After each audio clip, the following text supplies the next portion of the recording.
ಬಗ್ಗೆ ನೀವು ಪದೇ ಪದೇ ಧ್ವನಿ ಎತ್ತಾ ಇದ್ದೀರಾ. ಈಗ BR ಪಾಟೀಲ್ ಅವರು ಕೂಡ ನಂದೇ ಧ್ವನಿ ತನಿಖೆ ಆಗಲಿ ಅಂತ ಹೇಳ್ತಾ ಇದೆ. ಆದರೆ ಸರ್ಕಾರ ಏನು ಹೇಳ್ತಾ ಇದೆ ಅಂದರೆ ಈ ಥರ ಯಾವುದೇ ರೀತಿಯಾಗಿ ಅವ್ಯವಹಾರ ನಡೆದಿಲ್ಲ ಅಂತ ಹೇಳ್ತಾ ಇದೆ. ಸರ್ಕಾರ ಅದು ಬಿಟ್ಟು ಇನ್ನೇನು ಹೇಳಕ್ಕೆ ಸಾಧ್ಯ ಬ್ರದರ್? ಈ ಸರ್ಕಾರದಲ್ಲಿ ಎಲ್ಲರಿಗೂ ಗೊತ್ತಿದೆ, 224 ಜನ ಶಾಸಕರಿಗೂ ಗೊತ್ತು ಏನು ನಡೀತಿದೆ ಅಂತ ಹೇಳಿ. ಶಾಸಕರುಗಳ ಹಣೆ ಬರುವು ಅವ್ರ ಕ್ಷೇತ್ರಕ್ಕೇನಾದರೂ ಯಾವುದಾದ್ರು ಸರ್ಕಾರದ ಕಾರ್ಯಕ್ರಮಕ್ಕೆ ಹಣ ತಗೊಂಡೋಗ್ಬೇಕು ಅಂದರೆ ಈ ಎಲ್ಲ ಇಲಾಖೆಗಳಲ್ಲೂ ಹೆಚ್ಚು ಕಡಿಮೆ ಪೇಮೆಂಟ್ ಆಗಲೇಬೇಕು. ಇದು ನಡೀತಾ ಇರೋದು. ಮಾನ ಮರ್ಯಾದೆ ಇದ್ದರೆ ಈ ಮುಖ್ಯಮಂತ್ರಿಗೆ ಪಕ್ಕದಲ್ಲಿ ಕೂರಿಸ್ಕೊತಾರೆ. ಈಗ HK ಪಾಟೀಲ್ ಪತ್ರ ಬರೆದವರಲ್ಲ, ಅಕ್ರಮ ಗಣಿಗಾರಿಕೆದು 15-16ರಲ್ಲಿ ಇದೇ HK ಪಾಟೀಲು ರೆಕಮೆಂಡೇಶನ್ ಮಾಡ್ತಾರೆ. ಅದು ಇಟ್ಕೊಂಡು ದಿನ ಪೂಜೆ ಮಾಡುತ್ತವ್ರೆ ಈ ಕಾಂಗ್ರೆಸ್ ಸರ್ಕಾರದಲ್ಲಿ. ಬೇಕಾದಷ್ಟು ಇಶ್ಯೂ ಇದೆ ಮಾತಾಡಬೇಕು ಅಂದರೆ, ಕೆಸರ ಮೇಲೆ ಕಲ್ಲೆತ್ತಂಗೆ ಆಗುತ್ತೆ ಈ ವಿಷಯಗಳು ಮಾತಾಡೋಕೆ ಹೋದರೆ. ಬೀದಿಲಿ ಚರ್ಚೆ ಆಗ್ತಿದೆ, ಗೊತ್ತಿದೆ ಎಲ್ಲರಿಗೂ. ಅದೊಂದು ಇಲಾಖೆನ ಇವೆಲ್ಲ ಇವು, ಈ ಮಂತ್ರಿಗಳ ಇವರು ಹೋದೆಂಥದ್ದು ಉಪಮುಖ್ಯಮಂತ್ರಿ ಮಾಡಬೇಕಾಗಿತ್ತಂತೆ. ಉಪಮುಖ್ಯಮಂತ್ರಿನ ಇಲಾಖೆ ಇದ್ರೂ ಬಗ್ಗೆ ನೀವು ಪದೇ ಪದೇ ಧ್ವನಿ ಎತ್ತಾ ಇದ್ದೀರಾ. ಈಗ BR ಪಾಟೀಲ್ ಅವರು ಕೂಡ ನಂದೇ ಧ್ವನಿ ತನಿಖೆ ಆಗಲಿ ಅಂತ ಹೇಳ್ತಾ ಇದೆ. ಆದರೆ ಸರ್ಕಾರ ಏನು ಹೇಳ್ತಾ ಇದೆ ಅಂದರೆ ಈ ಥರ ಯಾವುದೇ ರೀತಿಯಾಗಿ ಅವ್ಯವಹಾರ ನಡೆದಿಲ್ಲ ಅಂತ ಹೇಳ್ತಾ ಇದೆ. ಸರ್ಕಾರ ಅದು ಬಿಟ್ಟು ಇನ್ನೇನು ಹೇಳಕ್ಕೆ ಸಾಧ್ಯ ಬ್ರದರ್? ಈ ಸರ್ಕಾರದಲ್ಲಿ ಎಲ್ಲರಿಗೂ ಗೊತ್ತಿದೆ, 224 ಜನ ಶಾಸಕರಿಗೂ ಗೊತ್ತು ಏನು ನಡೀತಿದೆ ಅಂತ ಹೇಳಿ. ಶಾಸಕರುಗಳ ಹಣೆ ಬರುವು ಅವ್ರ ಕ್ಷೇತ್ರಕ್ಕೇನಾದರೂ ಯಾವುದಾದ್ರು ಸರ್ಕಾರದ ಕಾರ್ಯಕ್ರಮಕ್ಕೆ ಹಣ ತಗೊಂಡೋಗ್ಬೇಕು ಅಂದರೆ ಈ ಎಲ್ಲ ಇಲಾಖೆಗಳಲ್ಲೂ ಹೆಚ್ಚು ಕಡಿಮೆ ಪೇಮೆಂಟ್ ಆಗಲೇಬೇಕು. ಇದು ನಡೀತಾ ಇರೋದು. ಮಾನ ಮರ್ಯಾದೆ ಇದ್ದರೆ ಈ ಮುಖ್ಯಮಂತ್ರಿಗೆ ಪಕ್ಕದಲ್ಲಿ ಕೂರಿಸ್ಕೊತಾರೆ. ಈಗ HK ಪಾಟೀಲ್ ಪತ್ರ ಬರೆದವರಲ್ಲ, ಅಕ್ರಮ ಗಣಿಗಾರಿಕೆದು 15-16ರಲ್ಲಿ ಇದೇ HK ಪಾಟೀಲು ರೆಕಮೆಂಡೇಶನ್ ಮಾಡ್ತಾರೆ. ಅದು ಇಟ್ಕೊಂಡು ದಿನ ಪೂಜೆ ಮಾಡುತ್ತವ್ರೆ ಈ ಕಾಂಗ್ರೆಸ್ ಸರ್ಕಾರದಲ್ಲಿ. ಬೇಕಾದಷ್ಟು ಇಶ್ಯೂ ಇದೆ ಮಾತಾಡಬೇಕು ಅಂದರೆ, ಕೆಸರ ಮೇಲೆ ಕಲ್ಲೆತ್ತಂಗೆ ಆಗುತ್ತೆ ಈ ವಿಷಯಗಳು ಮಾತಾಡೋಕೆ ಹೋದರೆ.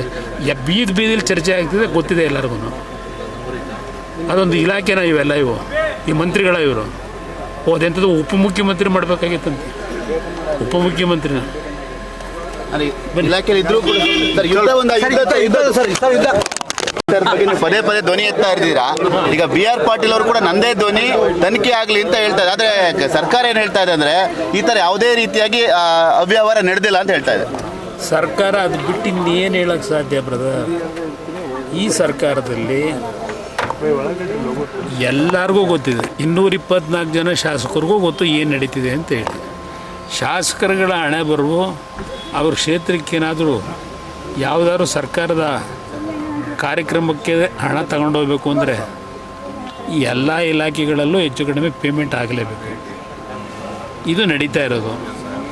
ಮಾನ ಮರ್ಯಾದೆ ಇದ್ದರೆ ಈ ಮುಖ್ಯಮಂತ್ರಿಗೆ ಪಕ್ಕದಲ್ಲಿ ಕೂರಿಸ್ಕೊತಾರೆ. ಈಗ HK ಪಾಟೀಲ್ ಪತ್ರ ಬರೆದವರಲ್ಲ, ಅಕ್ರಮ ಗಣಿಗಾರಿಕೆದು 15-16ರಲ್ಲಿ ಇದೇ HK ಪಾಟೀಲು ರೆಕಮೆಂಡೇಶನ್ ಮಾಡ್ತಾರೆ. ಅದು ಇಟ್ಕೊಂಡು ದಿನ ಪೂಜೆ ಮಾಡುತ್ತವ್ರೆ ಈ ಕಾಂಗ್ರೆಸ್ ಸರ್ಕಾರದಲ್ಲಿ. ಬೇಕಾದಷ್ಟು ಇಶ್ಯೂ ಇದೆ ಮಾತಾಡಬೇಕು ಅಂದರೆ, ಕೆಸರ ಮೇಲೆ ಕಲ್ಲೆತ್ತಂಗೆ ಆಗುತ್ತೆ ಈ ವಿಷಯಗಳು ಮಾತಾಡೋಕೆ ಹೋದರೆ. ಬೀದಿಲಿ ಚರ್ಚೆ ಆಗ್ತಿದೆ, ಗೊತ್ತಿದೆ ಎಲ್ಲರಿಗೂ. ಅದೊಂದು ಇಲಾಖೆನ ಇವೆಲ್ಲ ಇವು, ಈ ಮಂತ್ರಿಗಳ ಇವರು ಹೋದೆಂಥದ್ದು ಉಪಮುಖ್ಯಮಂತ್ರಿ ಮಾಡಬೇಕಾಗಿತ್ತಂತೆ. ಉಪಮುಖ್ಯಮಂತ್ರಿನ ಇಲಾಖೆ ಇದ್ರೂ ಬಗ್ಗೆ ನೀವು ಪದೇ ಪದೇ ಧ್ವನಿ ಎತ್ತಾ ಇದ್ದೀರಾ. ಈಗ BR ಪಾಟೀಲ್ ಅವರು ಕೂಡ ನಂದೇ ಧ್ವನಿ ತನಿಖೆ ಆಗಲಿ ಅಂತ ಹೇಳ್ತಾ ಇದೆ. ಆದರೆ ಸರ್ಕಾರ ಏನು ಹೇಳ್ತಾ ಇದೆ ಅಂದರೆ ಈ ಥರ ಯಾವುದೇ ರೀತಿಯಾಗಿ ಅವ್ಯವಹಾರ ನಡೆದಿಲ್ಲ ಅಂತ ಹೇಳ್ತಾ ಇದೆ.